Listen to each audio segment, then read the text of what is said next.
My name's Jason. I'm 25, not married, not even dating anyone right now. I live in a rented house just outside of town, share it with my sister. She takes the small bedroom. I take the one near the kitchen. It's not much, but it works. I've been working hard the last couple of years trying to build something for myself.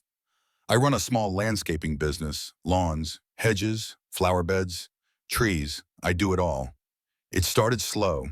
I was barely making ends meet. The first 6 months had to borrow gear. Couldn't afford decent tools, but I stuck with it. Eventually, someone left me a 5-star review, and I got a few local calls. I printed some flyers, paid for one of those cheap local Facebook ads, and slowly the work started to come in. Not huge jobs, but enough to keep me busy enough to build something. So one morning, I get a call from this woman. Her voice was calm, polite, kind of soft, but confident. She said her lawn was in terrible shape, said nothing was growing. Right, there were dead patches, too many weeds, and the soil seemed off. I told her I could come by and take a look. She asked if I could do it early. I said, sure, I like to get the hard stuff out of the way in the morning anyway. That same morning, I loaded up my gear, rake, trowel, soil test kit, irrigation head, and a few bags of starter seed, then headed out to her place. The neighborhood was quiet, upper middle class, nothing fancy, but well kept. When I pulled up, I noticed the lawn even before I rang the bell. It was rough, real patchy, thin grass, brown spots, and yeah, she was right, way too many weeds. She opened the door before I even knocked, and honestly, I didn't expect her to look like that. She looked to be around 36, maybe 37, long brown hair, tied back minimal makeup, just wearing a soft gray sweater and jeans, no rings on her fingers. She smiled this calm, elegant kind of smile and introduced herself. Hi, I'm Melissa. You must be Jason. I nodded. That's me. She walked me around to the side yard, then to the back.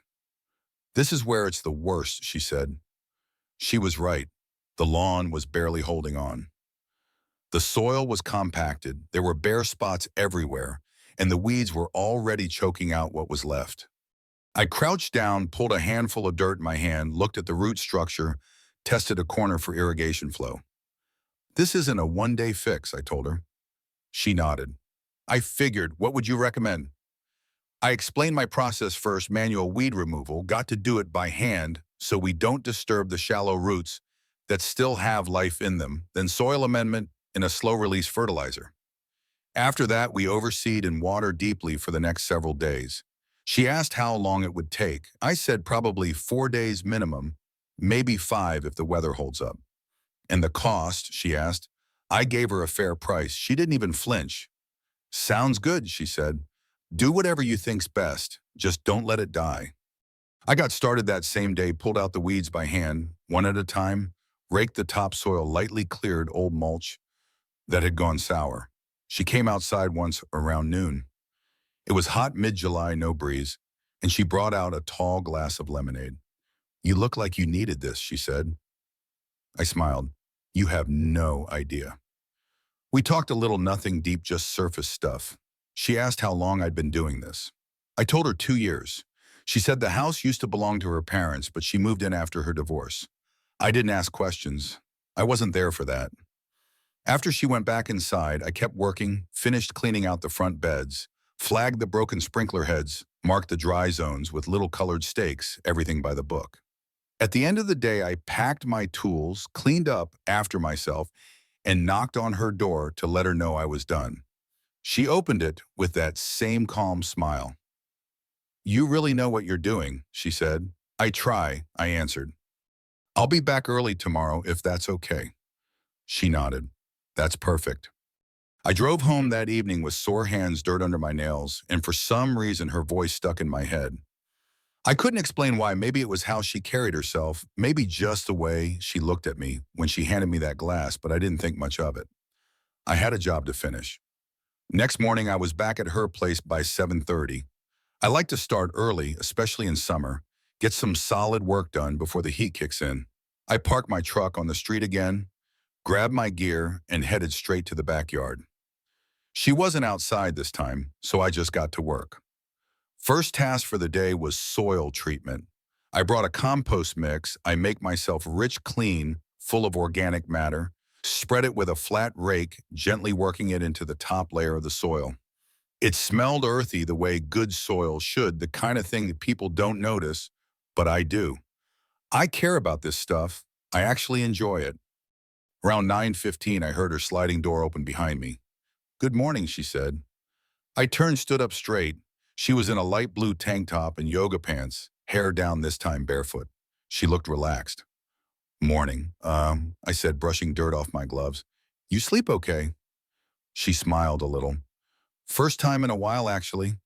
She brought out another glass of lemonade, just like yesterday, cold, sweating in the heat. "You didn't have to," I said. "I wanted to," she replied.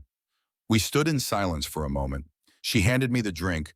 Our fingers didn't touch, but they came close. "So what's the plan for today?" she asked. "Topsoil treatment, then I'll overseed and start deep watering. I'll have to come back later in the afternoon to water again if the sun dries it out too fast." She nodded. "You really know what you're doing." I shrugged. "Took me a while to get here. I used to be terrible." She laughed. "Well, you picked the right profession. This place already feels better." We didn't talk much more. She watched for a bit while I worked. Eventually, she went back inside. That afternoon, I returned just like I said I would. I knocked once, but nobody answered, so I let myself into the backyard again, started watering in slow circles, being careful not to flood the fresh seed. That's when I saw her watching me through the kitchen window. She wasn't smiling or waving, just standing there, arms crossed, eyes focused, not in a weird way, just quiet, thoughtful. When I caught her gaze, I gave her a small nod and she disappeared behind the curtain.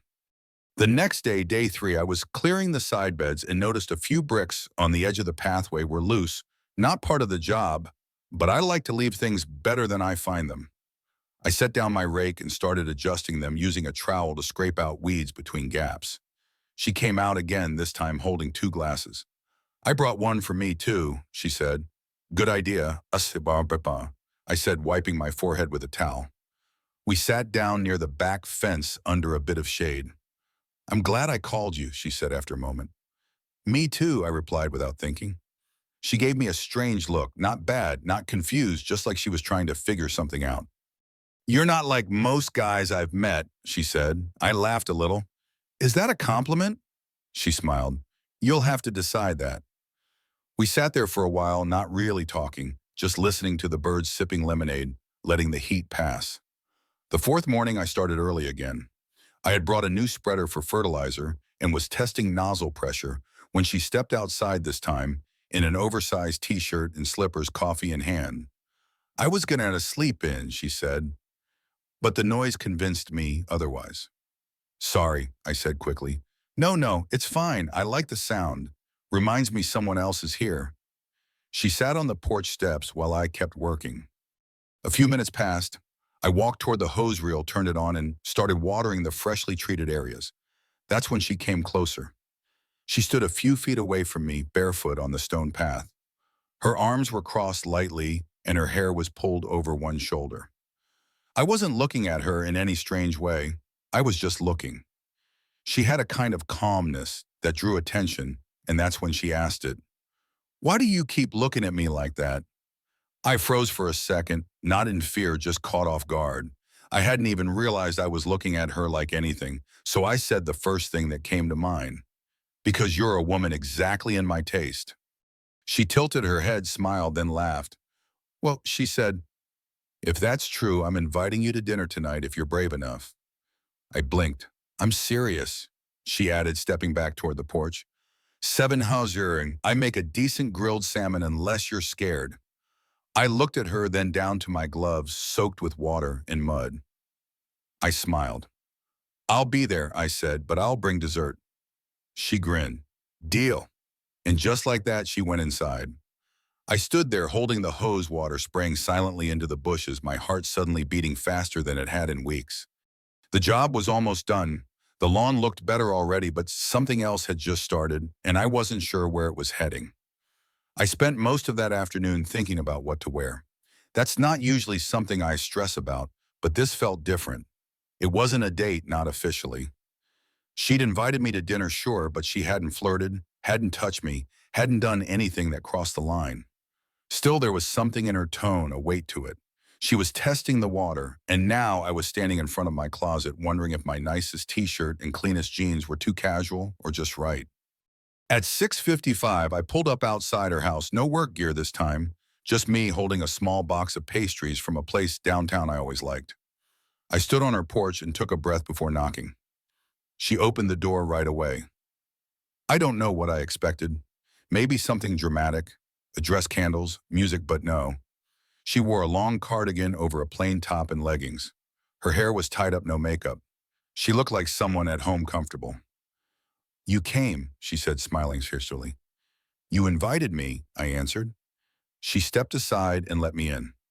The house smelled like lemon and garlic. Something was roasting in the oven. The kitchen lights were soft, not too bright. Music played quietly from a speaker, some old soul track I didn't recognize. "Can I take a jacket?" she asked. "I didn't bring one." She raised an eyebrow. "Confident?" I laughed. "Just warm-blooded." We sat at the kitchen island. She poured us both water, then handed me a glass of wine before asking if I liked salmon. I nodded. She smiled. We talked a little while. She finished up the salad. I noticed things I hadn't before: how her kitchen was spotless, but lived in: a half-finished book on the table, a photo of her and a golden retriever on the fridge, a chipped coffee mug by the sink. Dinner was ready by 7:15. We sat at a small table near the window. She served grilled salmon, roasted potatoes, and steamed green beans, simple, but done perfectly. "I haven't cooked for anyone in a long time," she admitted. "I haven't eaten this well in even longer," I replied. She laughed softly, then took a bite. For a while, we just ate, no pressure, no awkward silence, the kind of quiet that feels okay.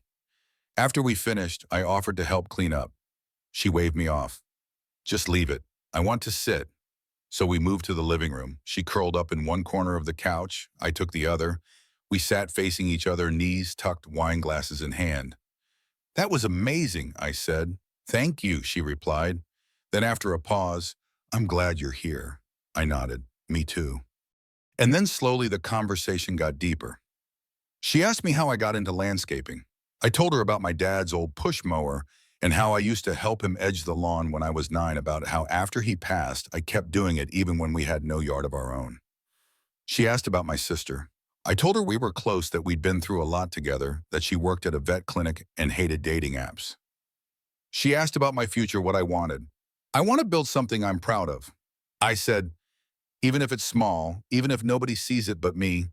She smiled at that. "That's rare." Then I asked about her. She hesitated, but only for a moment. "I was married," she said, "5 years, no kids." I stayed quiet. He was charming at first, the kind of man everyone liked at parties. Then he started drinking more, missing work, coming home angry. And when he wasn't angry, he just wasn't there emotionally. I don't think he ever really saw me, not once. I looked at her. She didn't flinch. Her voice was steady. "I left 2 years ago," she said. "Best decision I ever made." "Do you miss him?" I asked before I could stop myself.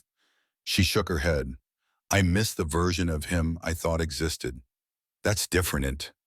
We sat in silence for a bit. She sipped her wine, then leaned back into the cushions.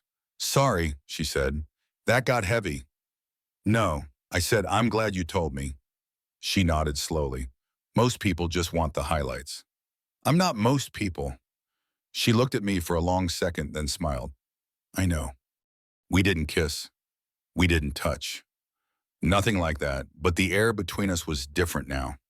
Not romantic, not even flirtatious, just close, like two people who'd seen parts of each other most never bothered to notice." Around 9:30, I stood up. "I should get going." "Of course," she said, standing too. I walked to the door. She followed. "Thanks for coming," she said. "Thanks for inviting me." I opened the door, stepped outside, then turned around. "I'll finish the watering tomorrow morning," I said. She smiled. "I know you will." I walked to my truck under a quiet, sky-warm breeze, brushing my neck and a strange feeling in my chest. It wasn't love, not yet, but it was something. I didn't sleep much that night, not because anything bad happened, quite the opposite. The night had gone so smoothly, so naturally, that it left me restless. I kept replaying pieces of the evening: her laugh, the way she looked at me when I talked about my dad, the calmness in her voice when she spoke about her past. It didn't feel like a first step into something. It felt like something already in motion, like we'd skipped a few chapters and landed somewhere deeper. The next morning, I was back at her place by 800. The lawn was doing well. The grass was still young, but greener, fuller. I could see it breathing again. I set up the sprinkler heads and started another cycle of watering.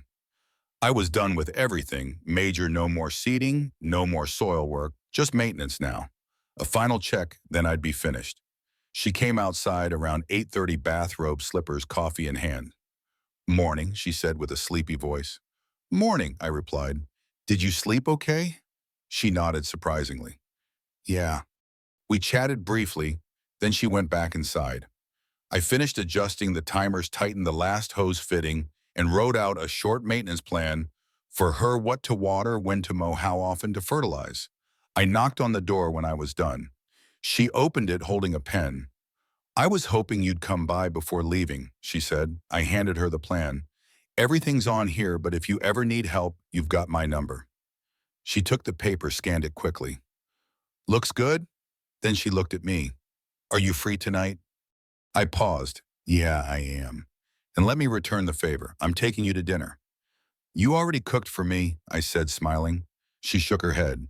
"This time I'm buying. Come on, let me take you out." I laughed. "All right, I'll pick you up." "No," she said, "I'll pick you up." We agreed on $700. I gave her a quick wave and left. The rest of the day, I worked on another client's yard, but I couldn't focus. My mind kept drifting back to her.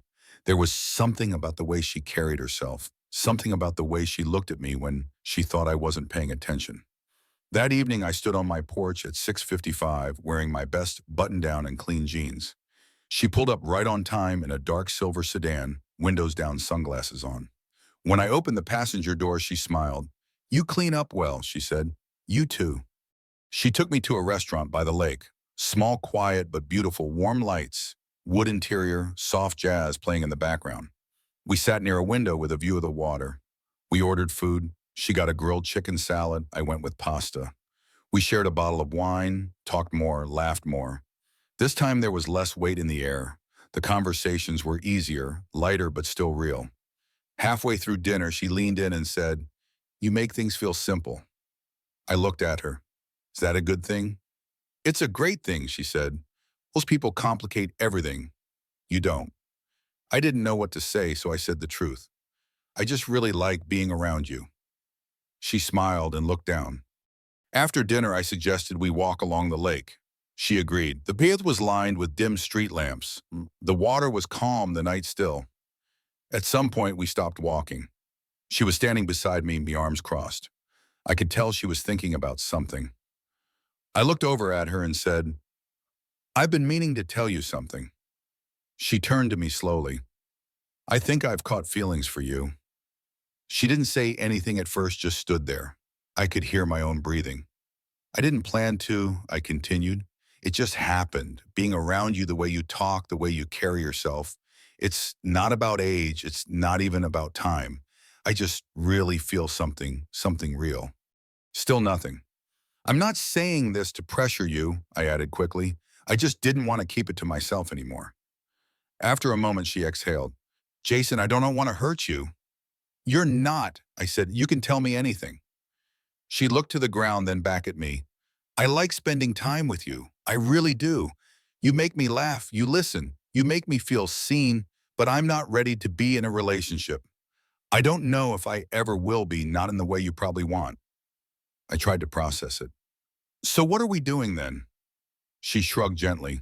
"I don't know. I didn't expect any of this. I just enjoy the way things are. I don't want to define it. I don't want a tragedie." There was a silence, not hostile, just full. She stepped closer and placed a hand lightly on my arm. "If you're okay with how it is," she said, "I'd love to keep spending time together. But if you're looking for more, I can't give it." I nodded slowly. "Okay," I said. We walked back to the car without saying much. She drove me home, pulled up in front of my place, and left the engine running. "Thanks for coming with me tonight," she said. "Thanks for inviting me." She smiled, but this time there was something else behind it. Regret, maybe, or honesty. "Good night, Jason." "Good night." I got out of the car and watched her drive off, then stood on the porch for a long time trying to understand what I was feeling. I thought she was falling too. I thought I'd read it right, but maybe I'd just been wrong, and I didn't know what to do with that. I didn't text her the next day. I didn't call either. It wasn't because I was angry. I wasn't, at least not in the way people usually mean when they say that. I wasn't hurt by what she said. She hadn't lied, hadn't played me, hadn't made promises she didn't keep. But something had shifted something inside me. I'd opened a door she didn't want to walk through, and I couldn't unopen it. That whole next week I kept working, took on 2 new yard cleanups in a commercial office contract. I left the house early, came home late, showered, passed out, woke up, and did it all again. I needed the distraction. I needed the quiet rhythm of work. But the silence from her side grew louder with each day. She didn't reach out either, not at first. Maybe she was giving me space, or maybe she thought I was done. Maybe she was right. On the 7th day, she texted, "Hey, haven't heard from you. Hope you're okay." I stared at the message for a long time, typed a few different responses, deleted. All of them, didn't reply. A day later, she called. I let it ring. Then again, voicemail, no message. After the 4th call, she stopped trying. Weeks passed. At some point, I drove by her house while heading to a nearby client. Her lawn looked good, still green. The seed had taken root. She'd kept watering it. Maybe she was using the schedule I left her, or maybe she'd found someone else to take care of it. My sister asked about her once. "You still talking to that lady Melissa, right?" I shook my head. Not anymore. She didn't ask anything else. Summer faded into early fall. I kept busy. Business was stable. I upgraded some tools, started planning a website focused on my routine. I stopped checking my phone every few minutes, stopped wondering if I'd run into her at the grocery store, stopped listening to old soul songs at night, but I hadn't forgotten. Wow. One afternoon, about 2 months after our last conversation, I bumped into one of my earliest clients. Mr. Carson. Older guy, lived across town, loved talking about soil acidity. We chatted a bit near the hardware store. Eventually, he mentioned Melissa. "You worked on her lawn, right? That woman on Everett Street." "Yeah," I said cautiously. "She's a strange one," he said, shaking his head. "Nice, but always keeps people at a distance. I think she just likes company now and then. Then she disappears." I didn't respond. "She did the same with the guy before you," he added. "My nephew actually not a landscaper. He fixed her porch steps. Said she invited him in one evening and they talked for hours. Then one day she just went quiet, stopped answering, cold but polite." I nodded slowly. "Maybe that's just who she is," I said. "Maybe it was." That night I sat out back on our little patio. It was cool, quiet, almost dark. I kept thinking about how I'd let myself fall into something that wasn't ever going to be real, not for her. But still, I didn't regret it. I meant every word I said. I'd shown up. I'd been honest. That meant something, even if it didn't lead anywhere. It taught me how I want to feel, what I want to build with someone, and what I can't fake again. I never heard from her after that week. She didn't text, didn't call, didn't show up anywhere unexpectedly. It was like we both silently agreed to put a period on it, not with anger, not with drama, just acceptance. And that was the end of it. I haven't driven past her house since. I don't even remember the number anymore. But sometimes when I water a lawn, I still think of her voice that morning. "Why do you keep looking at me like that?" And I remember the kid I was in that moment, hopeful, maybe a little naive, but real and still standing. The story of Jason and Melissa offers a poignant lesson. Embracing vulnerability in relationships requires courage, but it's in accepting their authentic boundaries that we grow. Jason, a young landscaper building his life, found himself drawn to Melissa, a woman whose calm exterior hid a painful past. Their connection blossomed through quiet moments, lemonade, shared dinners, and honest conversations. But when Jason confessed his feelings, Melissa's gentle truth revealed she wasn't ready for more. Her honesty, though painful, wasn't rejection. It was a gift of clarity and allowing Jason to reflect on what he truly seeks in love. This teaches us that not every connection must lead to forever. Some are meant to teach us about ourselves, about resilience, and about honoring someone's limits without losing our own worth. Jason's choice to stay true to his feelings, even when unreciprocated, shows that vulnerability isn't weakness. It's a step toward understanding what we need and deserve. Melissa's quiet strength reminds us that healing from past wounds takes time, and respecting that process is a form of care. Their story urges us to cherish fleeting connections, to speak our truth, and to let go when needed, trusting that each experience shapes us for what lies ahead. So dare to open your heart, even if the outcome isn't what you hoped it might, lead you closer to who you're meant to be. Have you ever learned from a connection that didn't last? Share your story in the comments. I'd love to hear it.